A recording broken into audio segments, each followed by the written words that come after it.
Bharatiya Janata party के मध्य प्रदेश चुनाव प्रबंधन समिति के संयोजक नरेंद्र सिंह तोमर ने आज एक पत्रकार वार्ता कर कांग्रेस पर बड़ा हमला किया। नरेंद्र सिंह तोमर ने कांग्रेस पर डर्टी पॉलिटिक्स करने का आरोप लगाया है। उन्होंने कहा कि कांग्रेस पर न विषय न मुद्दा, वो कुछ भी असत्य आरोप लगाकर जनता को गुमराह करने का प्रयास कर रही है। किसी उपलब्धि पर जिक्र करना है तो करे कांग्रेस। 2003 से पहले मध्य प्रदेश में आपकी सरकार थी, उस सरकार की क्या उपलब्धि थी? मनमोहन सिंह के कार्यकाल की उपलब्धि के नाम पर क्या है? कांग्रेस डर्टी पॉलिटिक्स पर उतर आई है। मौका मिला था 15 महीने काम करने का, लेकिन आपने वह भी नहीं किया। हमें कांग्रेस के डर्टी पॉलिटिक्स के मुद्दे पर नहीं जाना है, हम विकास के मुद्दे पर रहेंगे। ग्वालियर में प्रदेश कार्य समिति की बैठक आयोजित करने के सवाल पर केंद्रीय मंत्री नरेंद्र तोमर ने कहा कि मध्य प्रदेश में ग्वालियर है, ग्वालियर ऐतिहासिक नगरी है, ग्वालियर गालब ऋषि की नगरी है, कुशवाहा ठाकरे की अध्ययन नगरी है, ग्वालियर भारत रत्न अटल बिहारी वाजपेयी की जन्मस्थली है। ग्वालियर में पंडित दीनदयाल उपाध्याय ने एकात्म मानववाद का संदेश दिया। ग्वालियर ने देश को पहला मेयर जनसंघ का दिया। ग्वालियर में जनसंघ का कार्यालय बना। ग्वालियर में हमारा नारा गड़ा हुआ है। परिवारवाद को लेकर उठ रहे सवालों पर नरेंद्र तोमर ने स्पष्ट किया कि उन्होंने कहा, अगर किसी परिवार सदस्य किसी पद पर नहीं है तो उस परिवार के बेटा बेटी जो सक्रिय होकर पार्टी के लिए काम कर रहे हैं उसे टिकट दिया जा सकता है। उदाहरण के लिए मेहरबान सिंह जी की मृत्यु हो चुकी है तो उनकी बहू शोला रावत को टिकट दिया गया है। वह एक अच्छी कार्यकर्ता है, वहाँ उनकी मांग थी। इसे परिवारवाद से पृथक रखना चाहिए। केंद्रीय मंत्री नरेंद्र सिंह तोमर ने परिवारवाद का शाब्दिक अर्थ समझाया। उन्होंने कहा कि परिवारवाद का मतलब है पार्टी का राष्ट्रीय अध्यक्ष पिता, राष्ट्रीय महामंत्री पत्नी, राष्ट्रीय उपाध्यक्ष बेटा, राष्ट्रीय मंत्री बेटी, कोषाध्यक्ष साला, यह परिवारवाद है।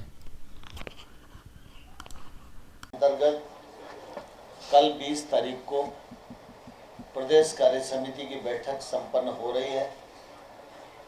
इस बैठक में 1500 से अधिक कार्यकर्ता पूरे प्रदेश भर के विभिन्न श्रेणियों के सम्मिलित होने वाले हैं और इस कार्य समिति का शुभारंभ भारतीय जनता पार्टी के राष्ट्रीय सह संगठन महामंत्री आदरणीय श्री प्रकाश जी के कर कमलों से संपन्न होगा।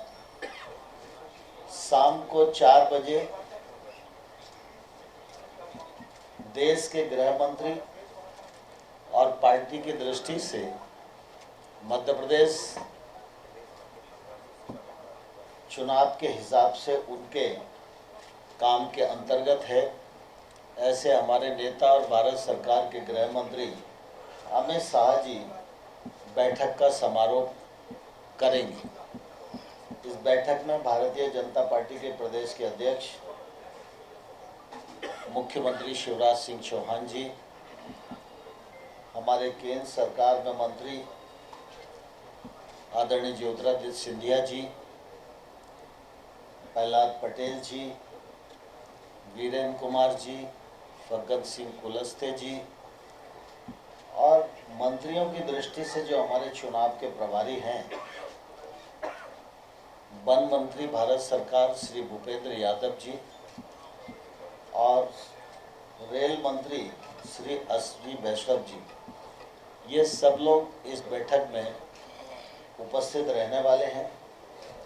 बैठक के पहले चरण में राजनीतिक प्रस्ताव प्रस्तुत होगा, उस पर चर्चा होगी और फिर संभागवार कुछ निश्चित विषयों को लेकर हम लोग बैठेंगे और उसके बाद समारोह का सत्र होगा।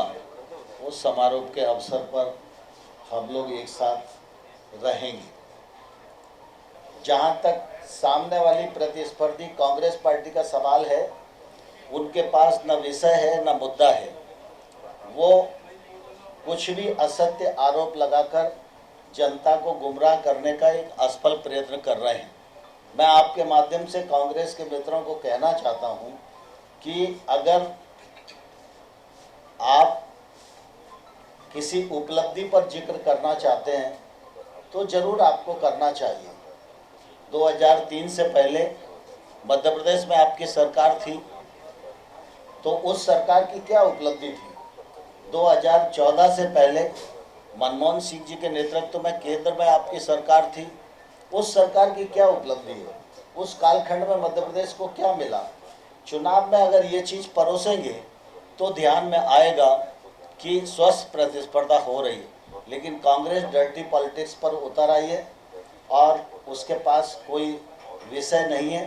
विषयहीनता और नेतृत्वहीनता के दौर से कांग्रेस गुजर रही है, लेकिन जनता इससे गुमराह होने वाली नहीं है, क्योंकि पिछले बार का जो निर्वाचन था उसमें कुछ समय कांग्रेस को काम करने का अवसर मिला।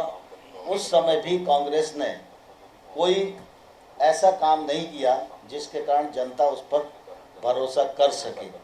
हम